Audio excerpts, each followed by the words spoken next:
আসসালামু আলাইকুম। আজকে একটা মজার রেসিপি শেয়ার করব। সেটা হচ্ছে পটলের রেসিপি।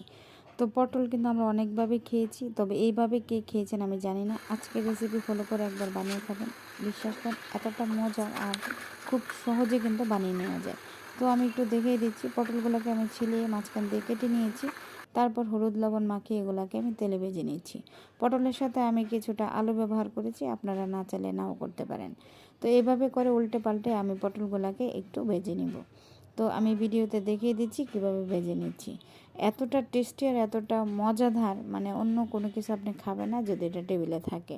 যাই হোক, আমার ভাজা কমপ্লিট হয়ে গেছে। এবার আমি তেল দিলাম, তারপরে হচ্ছে পেঁয়াজ আর কাঁচামরিচ দিয়ে এগুলোকে একটু ভেজে নিব।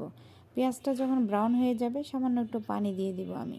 তারপর আমার যে রেগুলার মশলা সেগুলো আমি পরিমাপ মতো দিয়ে দিচ্ছি। এগুলোকে দিয়ে আমি কিছুক্ষণ জাল করে নিব। এটা যখন মশলাটা একটু বলক চলে আসবে, তারপরে আমার এখানে একটা হোমমেড মানে মশলা একটা তৈরি করা, সেটা দিয়েছি। আপনারা থাকলে গরম মশলা দিতে পারেন।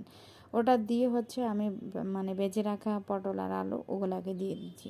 এটা দিয়ে আমি 3-4 মিনিট এগুলাকে একটু রান্না করে নিব। তো 3-4 মিনিটের বেশি লাগবে না, যেহেতু এটা ভাজা।